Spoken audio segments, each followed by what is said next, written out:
ओम शांति 4 अक्टूबर 2022। बाबा के महावाक्य। मीठे बच्चे, तुम्हें बाप को याद करने की रेस करनी है। बाप को भूलेंगे तो माया का गोला लग जाएगा। प्रश्न: इस ड्रामा के किस गुह्य रहस्य को तुम बच्चे ही जानते हो? उत्तर: तुम जानते हो, इस ड्रामा में भिन्न भिन्न वैरायटी एक्टर हैं। हर एक का अलग अलग पार्ट है। एक का पार्ट, एक के फीचर्स दूसरे से नहीं मिलते हैं। जो ऑलराउंडर हीरो पार्टधारी हैं, उनका ही गायन है। बाकी जो थोड़ा समय एक दो जन्म पार्ट बजाते, वह कमजोर पार्टधारी हुए। 2. सभी पार्टधारियों में परमात्मा व्यापक हो, अकेला ही डांस नहीं करता। वह भी इस बेहद ड्रामा का डायरेक्टर है।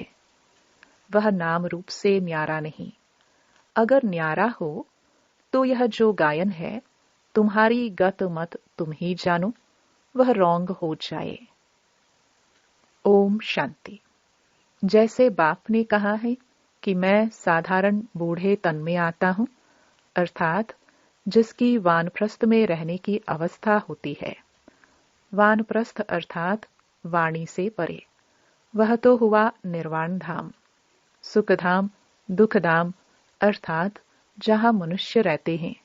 सुखधाम में मनुष्य रहते हैं, वहां उन्हों को सुख मिलता है, तो नाम सुखधाम रखा है।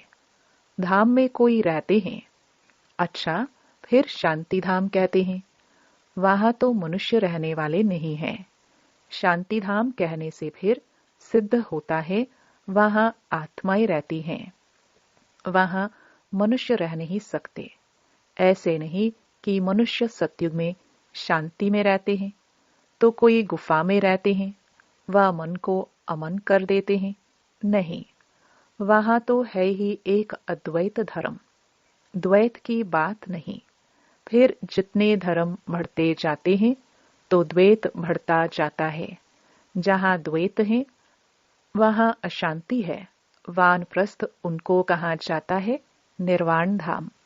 अब तुम बच्चों को पता है कि हम आत्माओं को रहना निर्वाण धाम में होता है। उनको फिर मुक्ति धाम कहा जाता है। वहां शांति में तो सिर्फ आत्माएं रहती हैं। सुखधाम में तो शरीर है ना, शरीर के साथ कभी शांति रह नहीं सकती। हठ योग, प्राणायाम आदि चढ़ाकर 10-20 दिन व मास भी रहते हैं, परंतु कहां तक शांति में रहेंगे? मुक्ति, जीवन मुक्ति में तो जाना सके। यह ड्रामा है ना। इस समय सभी आत्माएं यहां कर्म क्षेत्र पर आ जानी चाहिए, क्योंकि नंबरवार आना है। आत्माएं भी नंबरवार है ना। कोई सतो प्रधान है, कोई सतो रजो तमो है। जो पिछाड़ी में थोड़ा पाठ बजाते हैं, वह तो जैसे कमजोर आत्माएं हैं। बिल्कुल थोड़ा पाठ है, उनका इतना प्रभाव नहीं हो सकता। इतना गाए नहीं जाते हैं। विचार करो कौन कौन गाए जाते हैं। ऊंच ते ऊंच है भगवान, भारत की ही बात है। दूसरी जगह किसका गायन करे? धर्म स्थापकों का। जैसे क्राइस्ट, फिर पोप आते हैं, उनके भी चित्र हैं। गायन होता है जिन आत्माओं का, उनका भारी पाठ है। तुम बच्चे सृष्टि के आदि मध्य अंत को जान गए हो। ड्रामा में कौन सा फर्स्ट क्लास एक्टर्स हैं। अखबार में भी डालते हैं तो मनुष्यों को खींच हो कि फलाने को देखे।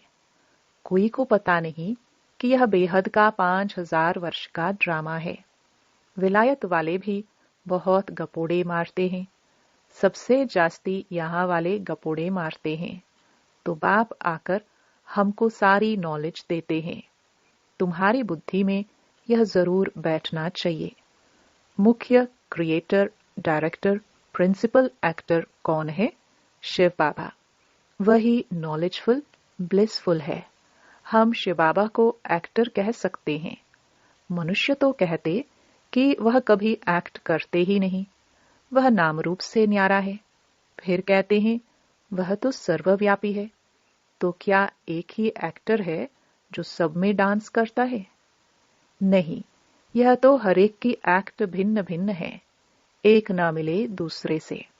कितने अनेक मनुष्य हैं, एक के फीचर्स दूसरे से मिल नहीं सकते। बच्चे जानते हैं यह वर्ल्ड ड्रामा हूबहू रिपीट होता रहता है। तुम्हारे पास गीत भी है कि फिर से गीता का ज्ञान सुनाना पड़े। बाप कहते हैं तुमको मैं कितना बारी ज्ञान सुनाता हूं। हम तुम और सारी दुनिया अब है, कल्प पहले भी थी, कल्प कल्प फिर मिलते रहेंगे, दूसरी और दुनिया होती नहीं। बाप कहते हैं हम एक हैं तो रचना भी एक है, गॉड इज वन। दूसरे नाम निशान नहीं, ऊंचे ते ऊंचा है ही एक शिव बाबा। फिर कहते हैं त्रिमूर्ति ब्रह्मा। त्रिमूर्ति में ब्रह्मा को जास्ती रखते हैं, त्रिमूर्ति शंकर नहीं कहेंगे। गाया भी जाता है देव देव महादेव। पहले ब्रह्मा आता है। इन तीन देवताओं में नंबर 1 है ब्रह्मा। ब्रह्मा को ही गुरु कहते हैं। शंकर को व विष्णु को कभी गुरु नहीं कहेंगे। त्रिमूर्ति में मुख्य है ब्रह्मा। वह सूक्ष्म वतनवासी तो है संपूर्ण ब्रह्मा। फीचर्स तो एक जैसे ही हैं। तो ऊंच ते ऊंच हुआ शिव बाबा, सभी का बाबा। फिर गाया जाता है ग्रेट ग्रेट ग्रैंडफादर, जिससे मनुष्य सृष्टि रूपी सीजरा निकलता है। यह मनुष्य सृष्टि रूपी झाड़ है। पहले पहले एडम अर्थात आदिदेव आदि देवी उनसे रचना रचते हैं, परंतु ब्रह्मा कुमार कुमारी कोई सब थोड़े बनते हैं। जो ब्राह्मण बनते हैं वही फिर देवता बनते हैं। यह पढ़ाई है। यज्ञ में चाहिए भी ब्राह्मण। वह ब्राह्मण लोग मेटीरियल यज्ञ रचने वाले हैं। तुम्हारा यज्ञ है रूहानी, उनका यज्ञ कुछ समय चलता है, फिर पिछाड़ी में आहुति डालते हैं, तिल घृत आदि। यह तो बड़ा भारी यज्ञ है। इसमें सारी दुनिया स्वाहा हो जानी है। सतयुग त्रेता में कभी यज्ञ होता नहीं। वह यज्ञ रचते हैं उपद्रव मिटाने के लिए। उपद्रव शुरू होते हैं द्वापर से। बाप कहते हैं इस यज्ञ के बाद फिर आधा कल्प कोई यज्ञ होता नहीं। समझाया जाता है अब जज करो राइट कौन है। यह छोटे छोटे यज्ञ सब हद के हैं। यह है बेहद का यज्ञ। इस यज्ञ में सारी आहुति पड़ेगी। फिर आधा कल्प कोई यज्ञ नहीं, कोई मंदिर पूजा के लिए नहीं होता। मंदिर बनते ही हैं भक्ति मार्ग में। तो ऊंचे ते ऊंच शिव बाबा को सब भगत याद करते हैं, परंतु पहचान न होने कारण नेति नेति कह देते हैं। रचना और रचता का पारावार हम पा नहीं सकते। और फिर गाते हैं भगवान तुम्हारी गत मत न्यारी, आप ही जानो। जरूर कोई चीज है तब तो कहते हैं ना आप ही जानो। जरूर नाम रूप वाला होगा तब तो कहते हैं हे भगवान आपकी गत मत न्यारी। परंतु मनुष्य तो इसका अर्थ समझते नहीं है। बाप समझाते हैं मेरी मत सबसे न्यारी है। तुमको शूद्र से ब्राह्मण बनाकर फिर श्रेष्ठ देवता बनाता हूं। जीवन मुक्ति दाता हूं। मैं सर्व का लिबरेटर हूं। कलयुग पूरा हो फिर सतयुग होता है। सतयुग में दुख की बात होती नहीं। बाप अब दुख से लिबरेट करते हैं। बाकी सब शांति धाम में चले जाएंगे। कलयुग के अंत में ही लिबरेटर आते हैं, आकर नरक को स्वर्ग बनाते हैं। यहाँ तो बहुत दुख है, इनको स्वर्ग नहीं कह सकते। पुरानी दुनिया को नई दुनिया थोड़ी कहेंगे। नई दुनिया में लक्ष्मी नारायण का राज्य था। पुरानी दुनिया में क्या लगा पड़ा है? यह फिर नई दुनिया बनती है। ऊंच ते ऊंच बाबा ही आकर पुरानी दुनिया से नई दुनिया बनाते हैं। सूक्ष्म वतनवासी ब्रह्मा विष्णु शंकर को देवता कहते हैं।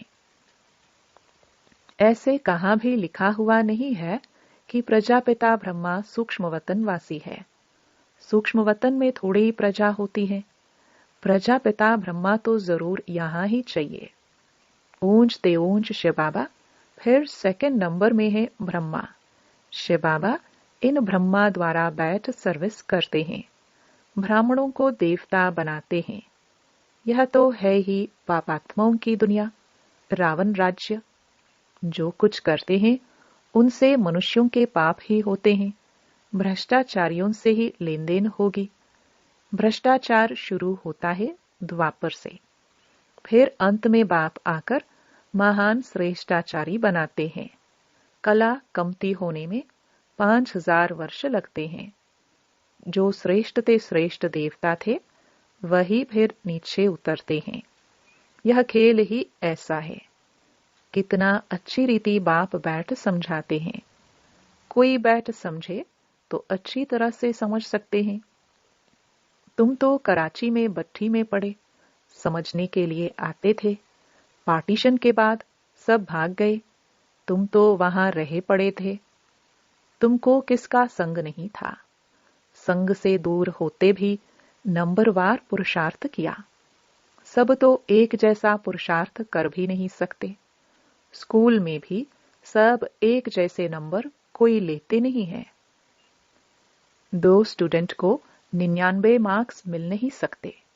क्लास में 1-2 के ऊपर थोड़े बैठेंगे। घोड़े की भी रेस होती है, उसमें भी एक जैसे 2 हो नहीं सकते। इसका नाम रखा है राजस्व अश्वमेध। अश्व कहा जाता है घोड़े को।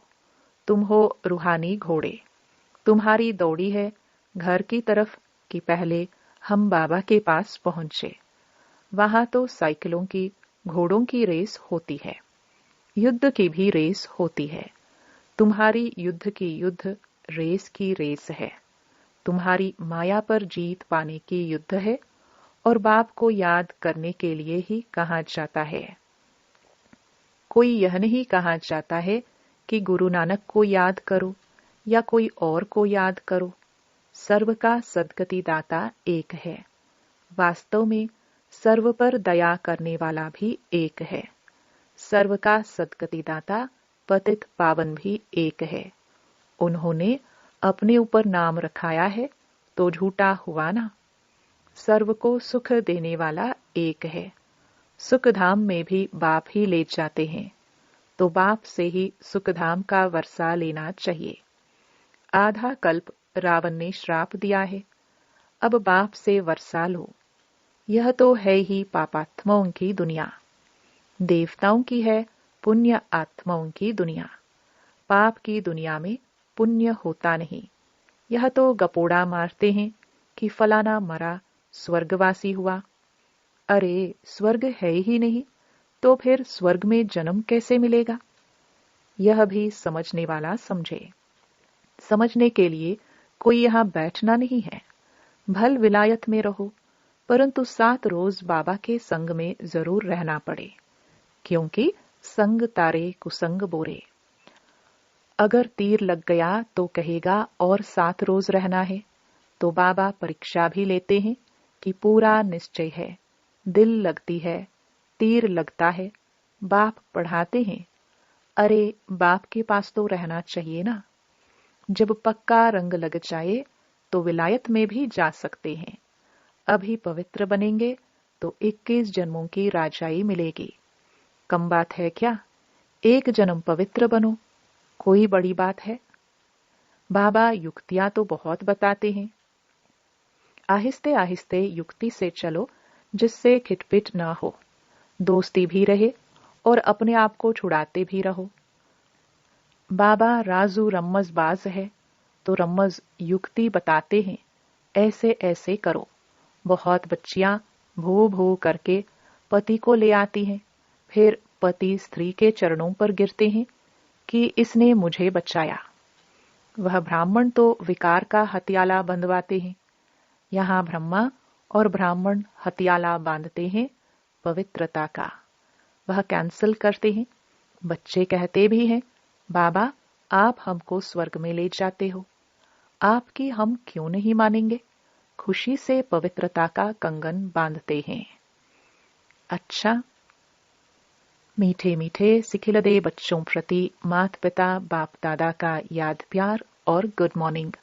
रूहानी बाप की रूहानी बच्चों को नमस्ते। धारणा के लिए मुख्य सार। पहला, पवित्र बनने की युक्ति आप ही रचनी है।